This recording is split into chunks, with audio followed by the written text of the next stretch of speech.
the 2025 spring game, sir. So you had a first row seat. There we go. That's I was pretty impressive. high up. I was not the first row, but the press box. And they moved the press over to the corner now too. So it's not even the great view it once was. But what were your what was like the first like biggest takeaway you had from walking away from the spring game? So I think that it was made very clear early on that like the whole purpose of the spring game was to work out the passing game, or not work it out, work on it, I should say, because I think the final tally came out as like Gunnar Stockton and Ryan Puglisi alone, I think, combined to throw 83 passes. And they, every running, I think they probably ran the ball 40 times combined, both teams. So I think that was the big thing, was we're going to try to see what we have in these two quarterbacks. And like a lot of it, they're not going to be calling their best stuff or anything close to it. They're going to be out there running, go balls and stuff for the most part. First half of the game, a lot of just deep balls being sailed down the field that nobody caught. I felt like every single drop back was like Gunnar Stockton throwing one down the side, or down to the right sideline or something, and just falling incomplete. The timing didn't really feel like it was there with anybody, but I thought they looked a lot better in the second half, both quarterbacks, especially Stockton. Gunnar Stockton had some really nice throws in the second half, and like there's entire position groups on G-Day that, like, as like it's a spring game that you can't really judge. It's hard to watch G-Day and then be like, the defensive line played good, or like the offensive line, because it's like they're not allowed to play good. So, like, so there's always the fact that it's like any play that's ever being made is also being made against your team. So great play by that wide receiver. DB just got burned. Yeah. So it's a give and take. Mm-hmm. Like there was a play where it was like, I think it was Zachariah Branch had a great catch at the end of the first half. It was like I think it was like a 4th and 4, and they threw it down the field. He caught like a 35-yard pass, went up, caught it down at the goal line, and then they scored on the next play by running it up the gut. But like that was one of the plays that I felt like I could feel good about, because like Janelle Aguero, or whoever was in coverage, I'm pretty sure it was Janelle Aguero, like was in good position and like did everything that he needed to do on that play. It was just a better effort by Branch. And so I feel like those are the plays that you want to see on G-Day, where it's like, this would be a good play against anybody, Yeah. But yeah, there are times, like you're saying, where like, like Dominic Kelly had an interception in that game. It was completely just because some guy like ran the wrong route. And it's like, if we're running the wrong routes on G-Day, like. Yeah.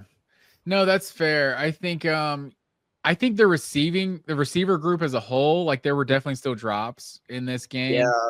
But I think the receiver group is one of the things that's like, because that's not the kind of play I was expecting Zachariah Branch to make. I'm expecting him to make those kind of, toss sweep, and he takes a 60-yard, jet sweep or whatever, or screen passes and things like that.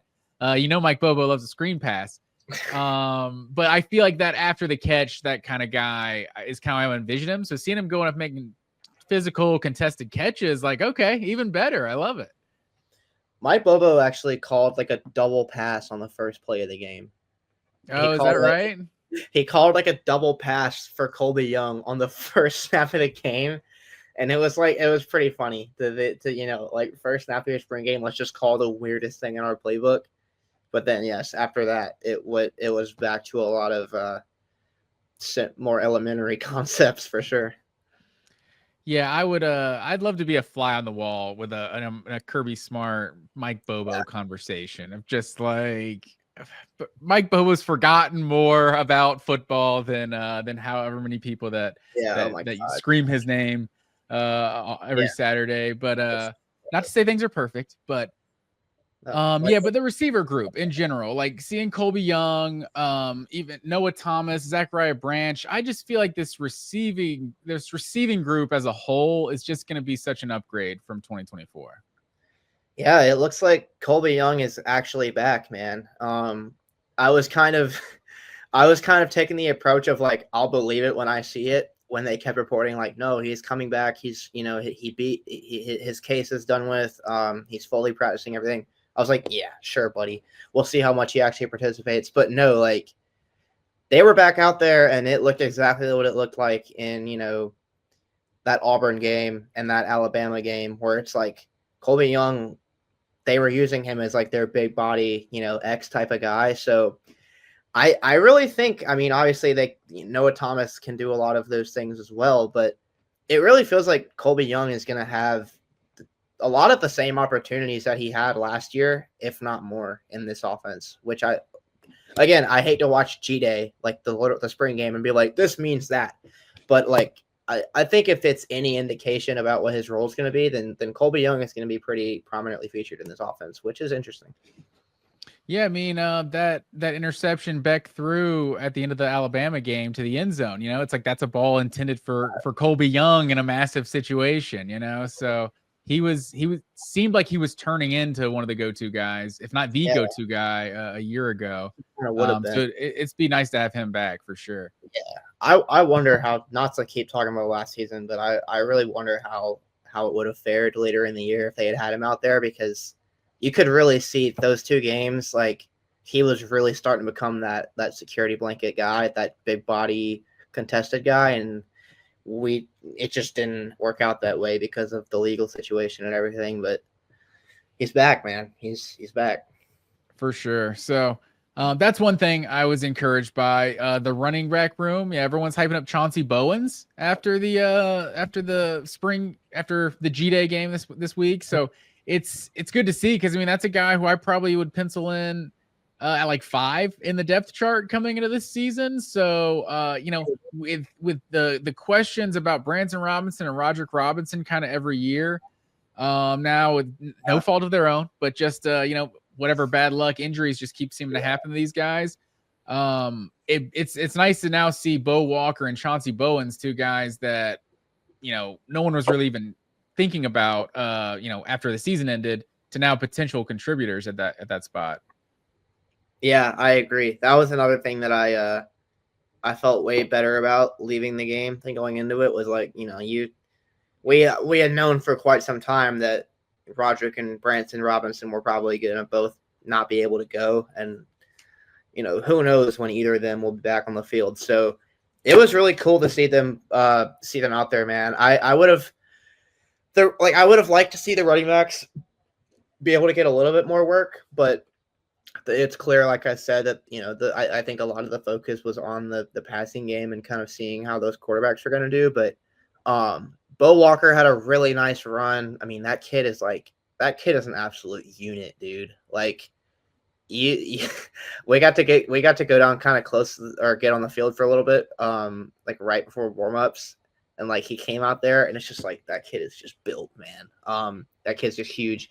And then Chauncey, he's built how you want a running back to be built. Oh man, sure. Yeah. Like, dude, his name is Bo Walker. Like those dudes like if you were gonna build a running back in the lab, that's what you would name him. Like you take Bo Jackson, Herschel Walker, put them together. Absolutely. It reminds me when me and my brothers would create players on video games. Yeah. I was like, I don't know, they were like older than me. So I was like 6 years old, 7 years old, trying to think of a name. And Stephon Marbury and Kevin Garnett were both two great players. So I came with Stephon Garnett, and my brothers still give me shit about it to this day. Like, it's the same thing. And Chauncey Bowens had a really nice play as well. He caught this little, I think it was the first quarter, maybe second quarter. He caught this little flare, like in the flat, and he hit he was running out here, and he hit the brakes so hard, it sent Terrell Foster went flying, dude. Like, it was like he had the angle on him, and then Bowens just kind of puts a little move right here. Bo Walker, and then Terrell Foster just touched the earth, and then Chauncey Bowens turns it upfield for like 35 yards. That kid can move around a pretty good bit, so. Yeah, I'm with you. I'm very excited about some of the younger running backs on this team. Of course, Nate Frazier. We didn't even mention Nate Frazier. Like, I know that's going to be the go-to guy, but it looks like there's not going to be as much on his plate in terms of carrying, a huge load, and I think that's always a good thing.